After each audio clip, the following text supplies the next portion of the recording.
If the Sun vanished right now, Earth would keep peacefully orbiting empty space for another 8 minutes and 20 seconds because gravity doesn't arrive instantly, it propagates at exactly the speed of light. For 8 minutes, nothing on Earth changes. The sky stays blue, coffee stays warm, birds keep singing.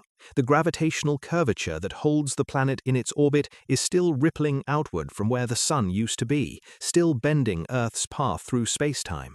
Then the wavefront arrives, and two things happen in the same instant. The sky goes black, and the gravitational tether snaps. Earth flies off in a straight line at 30 kilometers per second into interstellar space, carrying everything on its surface into permanent darkness. But the darkness isn't what kills a planet, not right away. What unfolds over the following days, months, and centuries is a cascade, each stage governed by different physics, each on its own timescale, and that cascade reveals exactly how many invisible jobs the Sun performs every second of every day without anyone noticing. Here's the principle behind all of it. The Sun maintains the solar system through a continuous stream of two signals, photons carrying energy and gravitational curvature propagating through spacetime. Both travel at exactly 299,792 kilometers per second. Every orbit, every weather pattern, every degree of surface temperature, almost every living cell depends on those signals arriving without interruption. Remove the source, and the consequences don't arrive all at once. They cascade outward, each on its own clock, seconds for light, days for heat, weeks for weather, years for the oceans, centuries for the atmosphere itself. The Sun's disappearance is a slow-motion unraveling, and each stage exposes a different piece of physics that was always there, always working, completely invisible until it stopped. Start with that 8-minute delay, because it encodes one of the deepest insights in all of physics. Newton believed gravity acted instantaneously, a kind of invisible hand reaching across empty space at infinite speed. If you removed the Sun in Newton's universe, Earth would immediately feel the change and veer off course. But general relativity, published by Einstein in 1915, showed something fundamentally different. Gravity isn't a force transmitted across a void, it's the curvature of space-time itself, and changes in that curvature propagate at a finite speed, exactly the way ripples spread across a pond after you toss in a stone. Think of a bowling ball sitting on a stretched rubber sheet, creating a dip that nearby marbles roll toward. Pull the bowling ball away and the sheet doesn't snap flat everywhere at once. The rebound ripples outward, and it takes time for distant parts of the sheet to learn the ball is gone. For spacetime, that ripple speed is exactly c, the speed of light. Not approximately, exactly. And for a century, this was a theoretical prediction without direct confirmation. Then, in August 2017, the LIGO and Virgo observatories detected gravitational waves from two neutron stars spiraling into each other 130 million light-years away. A gamma-ray burst from the same collision arrived just 1.7 seconds after the gravitational signal, after both had traveled for 130 million years. Gravity and light crossing over 100 million light-years of deep space, arriving within 2 seconds of each other. The speed of gravity equals the speed of light, confirmed to staggering precision.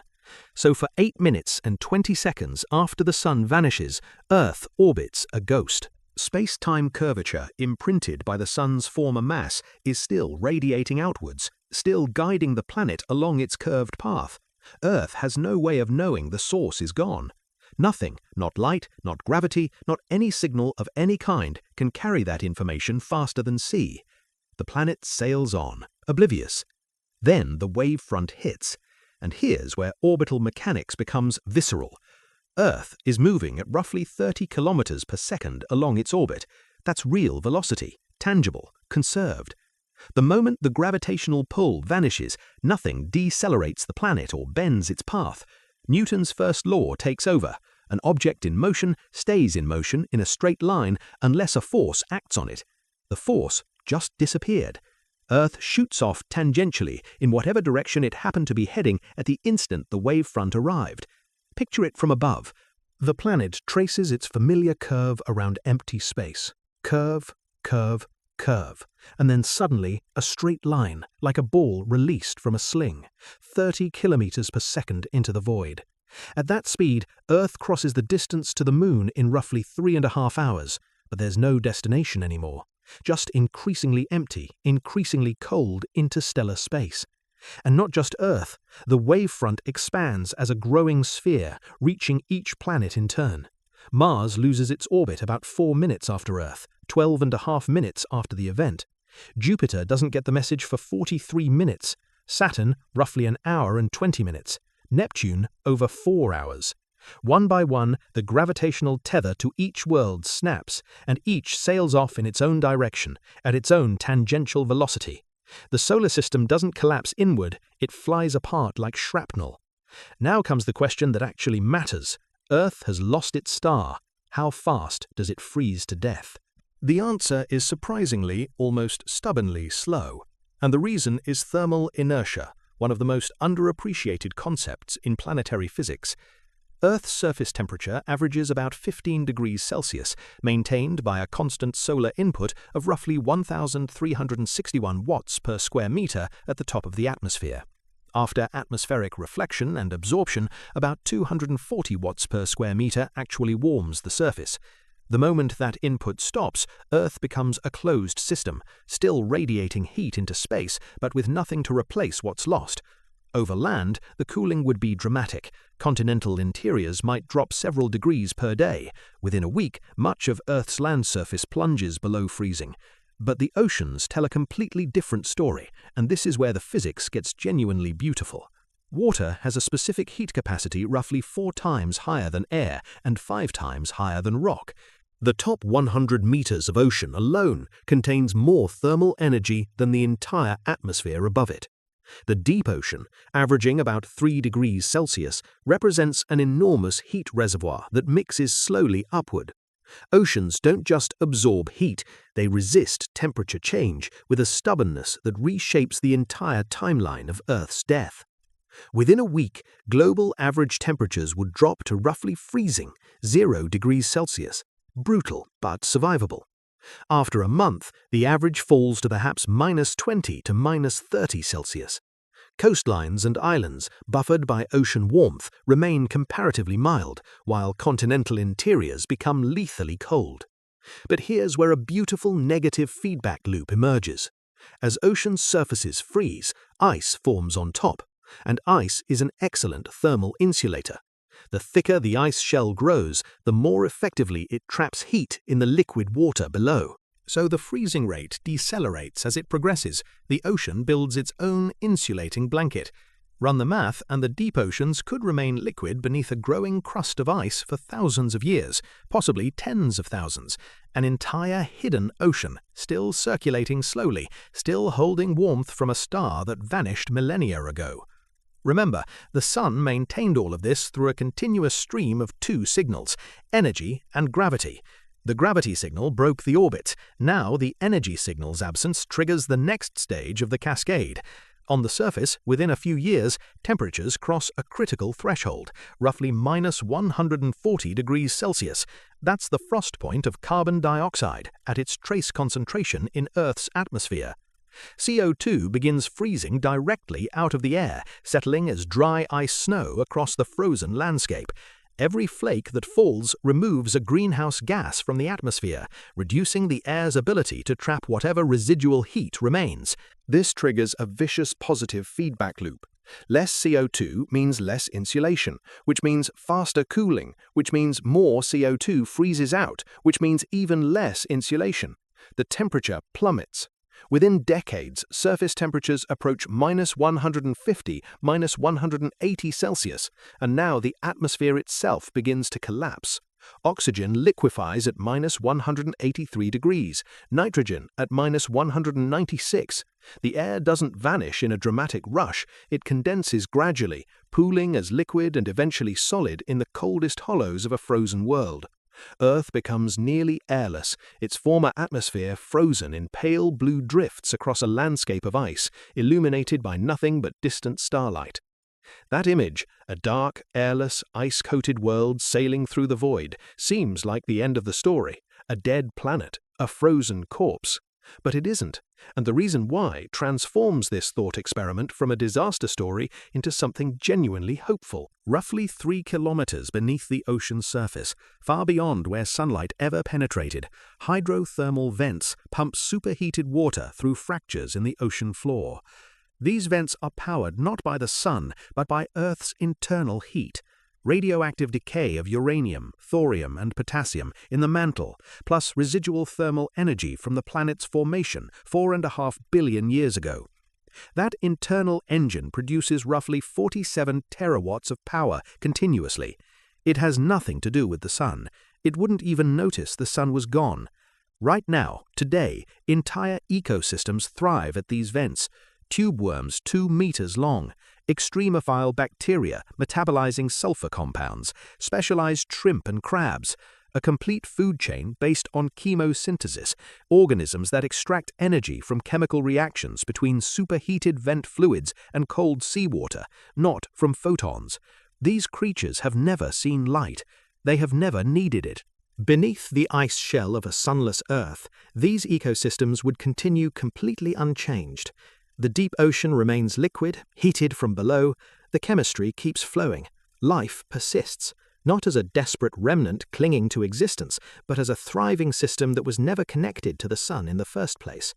And this realization hits differently once its full implications become clear. Life on Earth is not fundamentally solar-powered. The deepest branches of the evolutionary tree, organisms that most closely resemble Earth's earliest life, run on chemistry and geothermal heat. Photosynthesis was a later innovation, an extraordinarily successful one that transformed the surface and atmosphere, but not the foundation.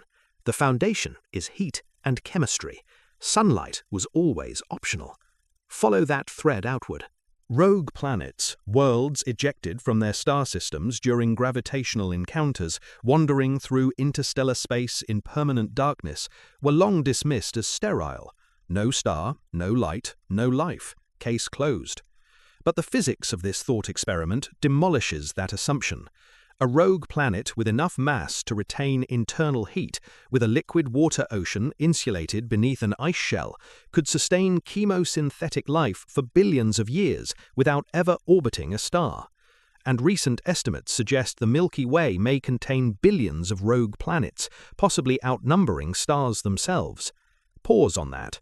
The galaxy could be teeming with life in places no telescope will ever image, on worlds that orbit nothing, illuminated by no star, sustained by nothing but the quiet radioactive heartbeat of their own interiors.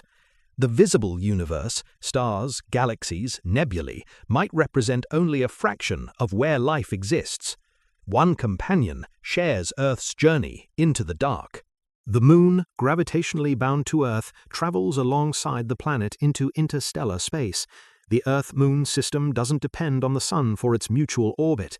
Tides still operate, but with the surface oceans locked under ice, tidal friction plummets, and the Moon's outward drift slows to a fraction of its current 3.8 centimeters per year.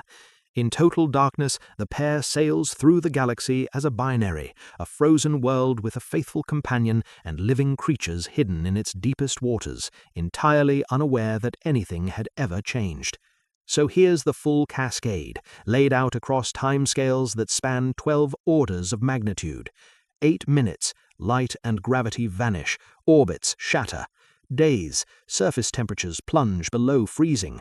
Weeks to months, oceans freeze from the surface downward. Years, carbon dioxide snows out of the atmosphere. Decades to centuries, the ice shell grows to hundreds of meters thick. But beneath that shell, liquid oceans endure, warmed by radioactive decay in the planet's mantle, and at the bottom of those oceans, life goes on. Every stage of that cascade exposed a different physical principle: general relativity, constraining gravity to the speed of light; thermal inertia, buffering a planet against sudden change; phase transitions, transforming an atmosphere from gas to solid; negative feedback from ice insulation, protecting deep water; and radioactive decay, powering an energy source that owes nothing to any star. The sun wasn't doing one job, it was doing dozens, simultaneously, constantly, invisibly. And the thought experiment of removing it turned out to be the clearest possible way to see each one. Here's the thought to carry forward. The Sun will exhaust its hydrogen fuel in roughly 5 billion years. It won't vanish suddenly. It'll swell into a red giant, shed its outer layers, fade to a white dwarf, but the destination converges toward the same endpoint. Earth will lose its energy source. The surface will become uninhabitable. The oceans eventually will freeze. But deep beneath the ice, where chemistry meets geothermal heat in total darkness, something may persist. Not for thousands of years, not for millions, for billions. Long after the sun has cooled to a dark cinder, long after every surface in this solar system has frozen solid, there may still be living things in the deep. Organisms that never needed light, never knew it existed, sustained by the slow heartbeat of a cooling world. The universe doesn't need stars to harbor life. It needs heat, chemistry, and time. And in the vast dark spaces between the stars, spaces that make up almost all of what exists, it has plenty of all three. If this was interesting, hit the subscribe for more and turn that notification bell on.